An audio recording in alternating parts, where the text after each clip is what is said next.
So what are your thoughts before leaving on this trip? My thoughts before leaving on this trip, I really don't know because I've been to Thailand, but I don't know what Cambodia would be like. Although I imagine that Cambodia would be similar to Bangkok with busy streets and lights and people on the sidewalks, vendors selling fruits and food and meat and jewelry. And I just imagined it to be very lively and people walking all over the place. As for the rural area, I imagine water buffaloes, people farming the rice fields, and people walking with bare feet on the ground from local villages to other villages.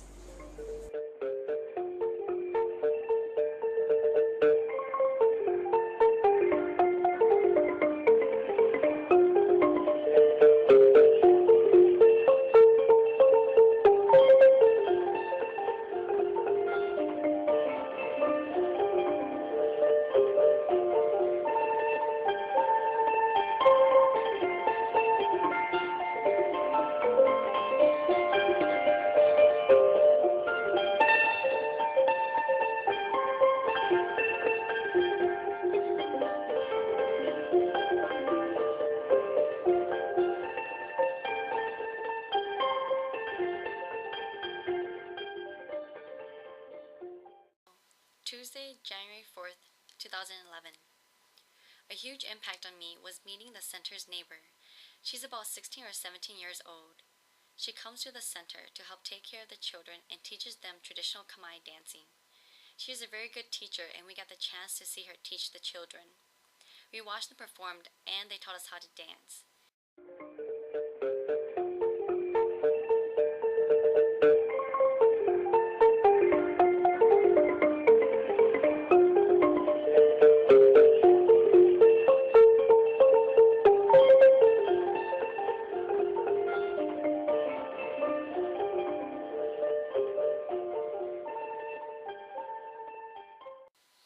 Wednesday, January 5th, 2011. This is a time for support and strength, to be thankful and grateful for who we meet and what others have done for us. I've learned so much about the children's lives, how they all came from the same village. Some children were either physically abused or had parents that were not around to take care of them. I felt so thankful to have parents and be very privileged to come overseas to listen to their stories.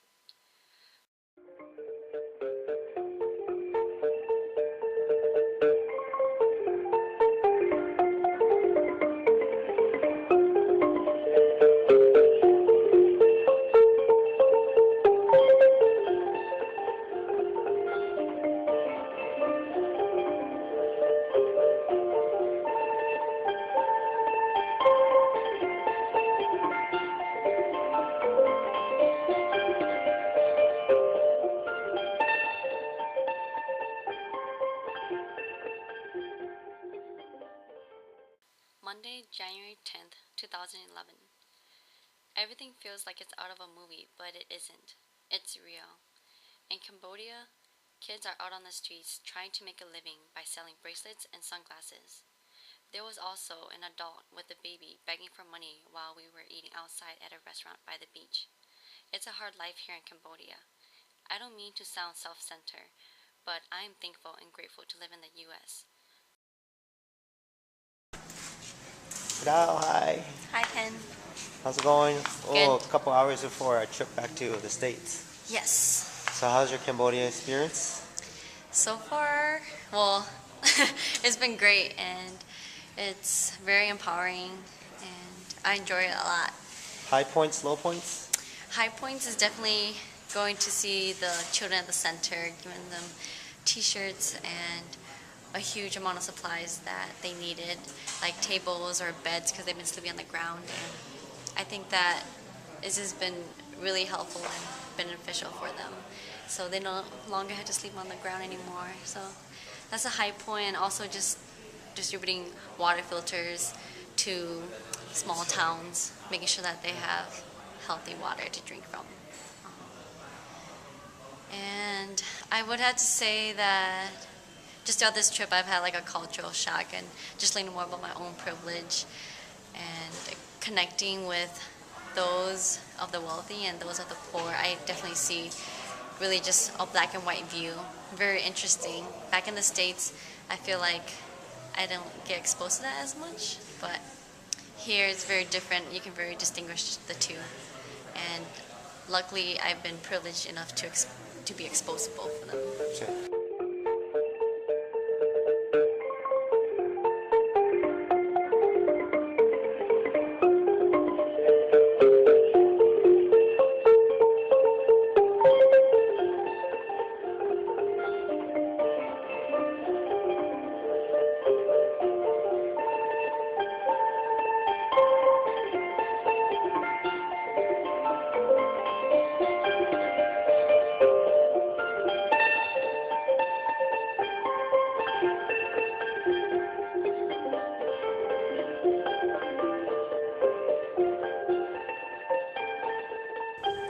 My thoughts after coming back from Cambodia is all over the place.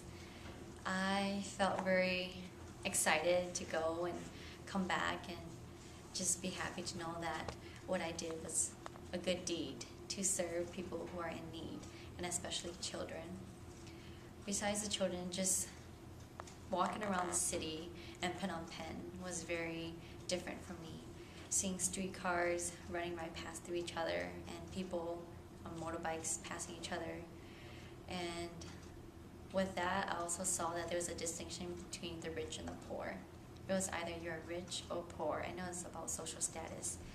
And that was very empowering and different for me because here in the States, I felt like everybody was noticed, but then they also had a sense of value within the community. I also think that Cambodia was a place who taught me more about who I am and what it is like to be an Asian American, or to go back to an Asian country was very sensational and breathtaking for me.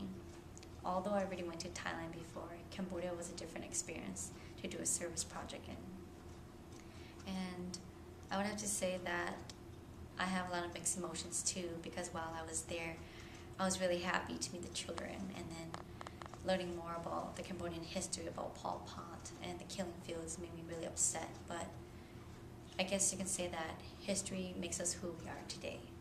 And I'm thankful to learn more about the Cambodian history, and that has inspired me more to learn more about the Hmong history.